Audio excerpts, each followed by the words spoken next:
தண்ணி இதில் வந்து அப்படியே கெட்டியாக இருக்கக்கூடாது. இந்த மாதிரி தான் இருக்கணும். சூப் மாதிரி தான் இருக்கணும். ஊற்றி சாப்பிட்றதுக்கு நிறையா ஊற்றி சாப்பிட்லாம், டேஸ்ட் நல்லாயிருக்கும். அதனால தான் காரம் கம்மியாக போட்டால் நல்லா இருக்குங்க. புளி சேர்க்காத குழம்புங்கனால இது ஒரு டேஸ்ட் கொஞ்சம் டிஃப்ரெண்ட்டாக இருக்கும். அந்த சோம்போட ஸ்மெல்லு எல்லாம் சேர்ந்து டேஸ்ட் நல்லாயிருக்கும். இப்போ மீன்லாம் போட்டச்சா உப்பு உரப்பு என்ன டேஸ்ட்டில் இருக்குன்னு பார்க்கலாம்.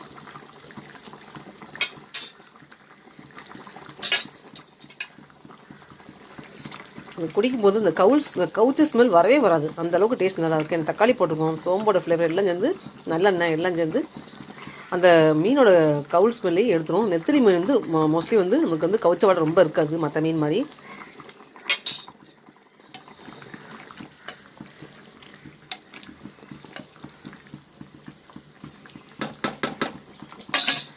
இங்கே கேரளாவில் இவ்வளோ மீன் சேர்த்து 100 ரூபா தான் இன்றைக்கி. இது வந்து சங்குமுகம் பீச்சில் வாங்கினது.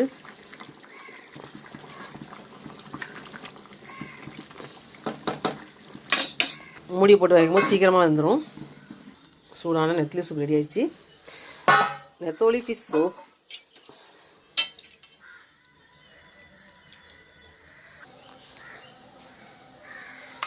நெத்தோலி ஃபிஷ் சூப்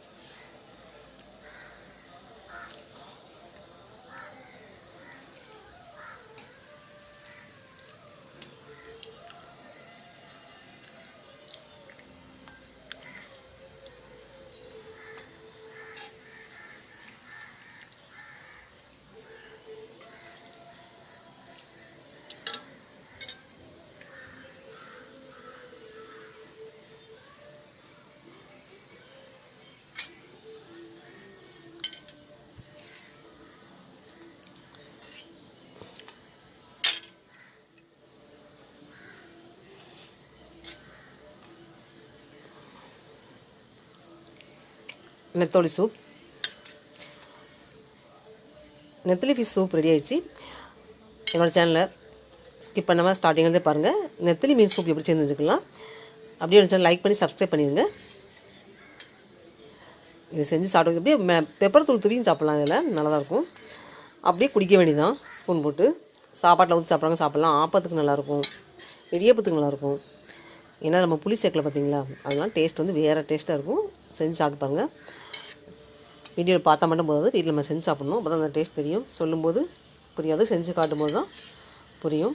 அந்த டேஸ்ட் வந்து உங்களுக்கு பிடிச்சிருக்கும் போது நெத்திலி வாங்கினாலே இப்படி தான் செய்வீங்க எப்போதும் உங்கள் வீட்டில். அதை குழம்பாவே வைக்க மாட்டீங்க, அந்த மாதிரி சூப் தான் செஞ்சு சாப்பிடுவீங்க.